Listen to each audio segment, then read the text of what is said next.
ఇవాళ రేవంత్ రెడ్డి గారు ఒక సినిమా థియేటర్ ఓపెనింగ్ పోతున్నారు. పోనీ మంచిదే, సినిమా టాకీస్ ఎవరు అశోక్ నగర్ లో పిలిచిందట, రిబ్బన్ కత్తిరించినందుకు అశోక్ నగర్ పోతున్నాడు సినిమా టాకీస్ ఇనాగరేషన్.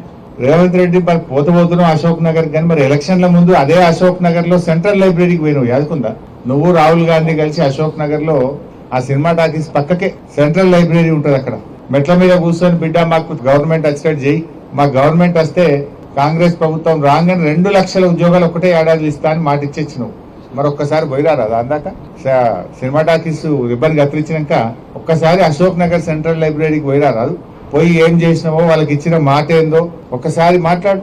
నిన్న దిల్సుఖ్ నగర్ లో పిల్లలంతా రోడ్ల మీదకి వచ్చి ధర్నా చేసాం. ఎన్నికల ముందు కాంగ్రెస్ వాళ్ళేమో 2 లక్షల ఉద్యోగాలు ఏడాది ఇస్తాం, గవర్నమెంట్ ఉద్యోగాలు ఇస్తామన్నారు. నిన్న అసెంబ్లీలో మంత్రి శ్రీధర్ బాబు గారు చెప్తున్నారు, గవర్నమెంట్ ఉద్యోగాలు ఏడుంటాయి పోయి ప్రైవేట్ లో నౌకరు చేసుకోపోయి అందరికి గవర్నమెంట్ ఉద్యోగాలు ఇచ్చి సాధ్యమవుతుందా?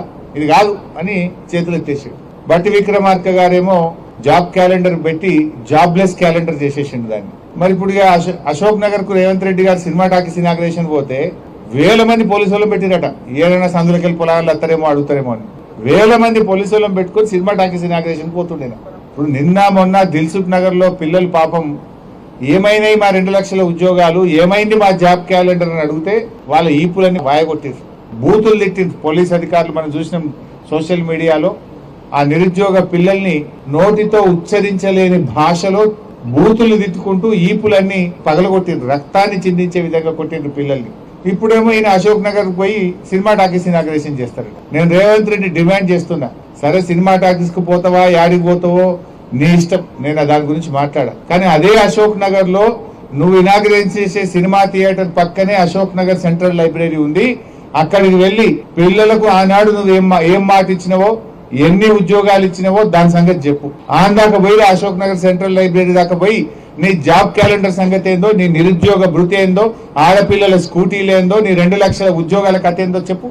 అక్కడ మాట్లాడాలని చెప్పి నేను ఈరోజు డిమాండ్ చేస్తున్నా. నువ్వు సెంట్రల్ లైబ్రరీకి పో. ఎందుకు గంతమంది సినిమా టాకీస్ ఇనాగ్రేషన్ కు 1000 మంది పోలీసులు ఎందుకు? 1000 మంది పోలీసులను పెట్టుకొని సినిమా టాకీస్ ఇనాగ్రేషన్ చేస్తావు ముఖ్యమంత్రి. మరి ఎన్నికల ముందు అయితేనేమో ఆడికి పోతివి, ఇప్పుడు ఎన్నికలు అయిపోయినాక ఇక అశోక్ నగర్ సెంట్రల్ లైబ్రరీ యాదకొస్తలేదా? అదే సరూర్ నగర్ స్టేడియంలో ప్రియాంక గాంధీ గారిని తీసుకొచ్చి ఆనాడు యూత్ పాలసీ అని డిక్లేర్ చేసినావు కదా. పిల్లలకు ఎగ్జామ్లకు ఫీజే ఉండదు అన్నాడు, ఇప్పుడేమో ముక్కు వెండి ఫీజు వసూలు చేస్తుండు.